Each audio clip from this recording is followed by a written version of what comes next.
At low points in our life, other people may aim to comfort us. A common thing people like to say is that everything happens for a reason. It's not always the most comforting thing to hear, and you may not really believe that everything does happen for a reason. But since the beginning of time, there have been a group of people who have embodied this belief. There are distinctions we make in our modern lives, distinctions that are so obvious. There is signal and there is noise. Some things are important and some things are unimportant. Systematic, logical things make sense and deserve our attention, while random things that make no sense should be ignored. We focus and derive meaning from the systematic things and ignore the random, nonsensical things. It seems like an obvious thing to point out. You wouldn't even think to ask why. It appears self evident.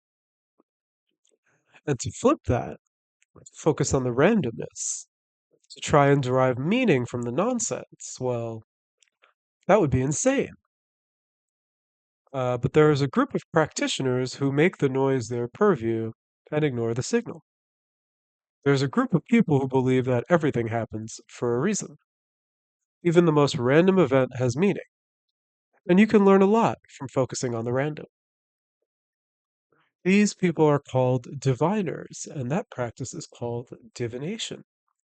You may be familiar with this term from fiction or like Dungeons and Dragons or witches with crystal balls, blind oracles in towers, tea leaf readers, that kind of stuff. And these fictional depictions all come from very real practices humans used and used to take very seriously. This week, we took a look at what numeral systems are and honed in on the binary or base 2 numeral system. This is something we are familiar with from computing. And when we looked back, we saw that there was a pattern among the mathematicians who formalized the arithmetic, the use of these binary numerals. And this was around like the 1700s. And for some reason, the mathematicians that were interested in binary mathematics found the idea of representing all numbers, which is 0 and 1, with just 2 units, to have some sort of real spiritual merit to it.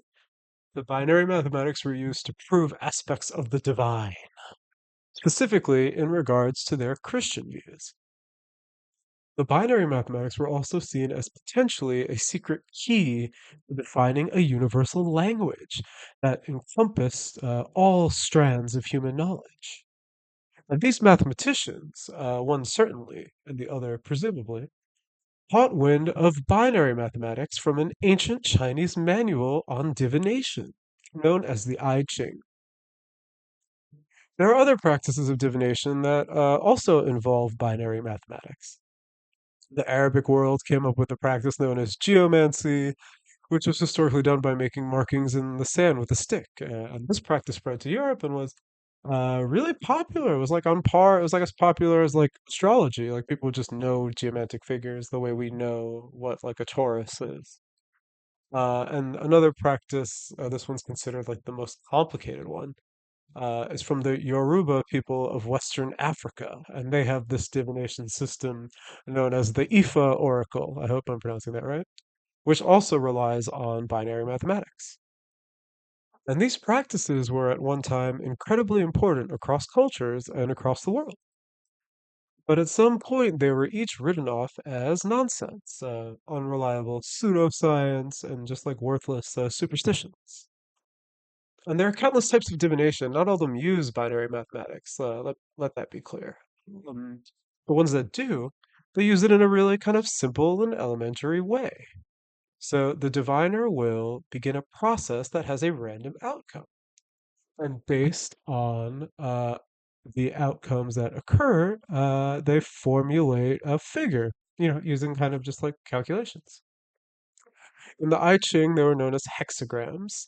And the best comparison we have to think about those are like astrological signs, right? Like figures that are generated and have predetermined meanings.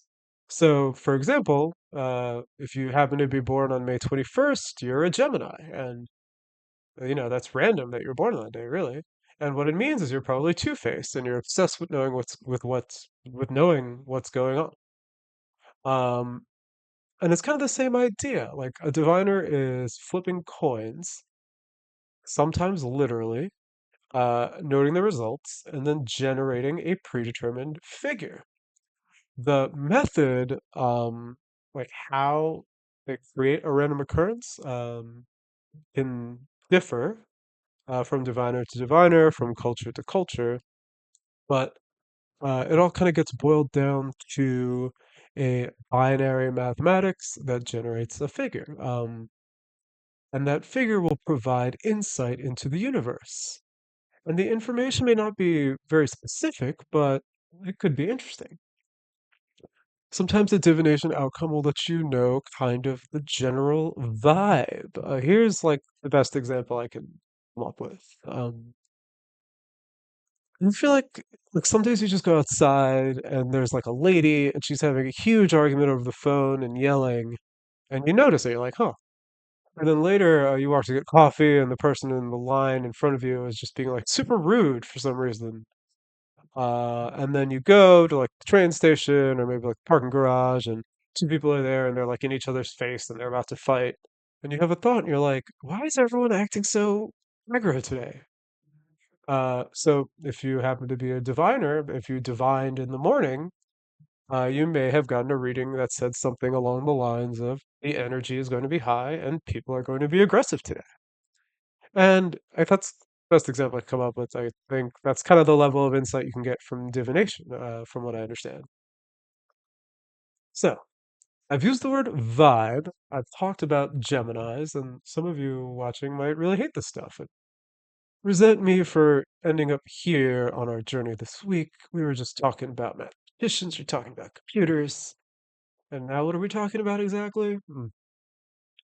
But tomorrow we'll try to make a bit of sense of this journey. To recap, we started talking about why computers use binary, and then talked about the mathematicians who invented it, and the fact that they all thought it had to do with God. And then it turns out that their inspiration was this ancient fortune telling practice that also used these binary numbers and binary calculations. And there's something going on here. A meta narrative has unfolded. Tomorrow, I want to explore the case for embracing the illogical. Can we abandon the logic in mathematics? Or at least let it loosen its grip on us?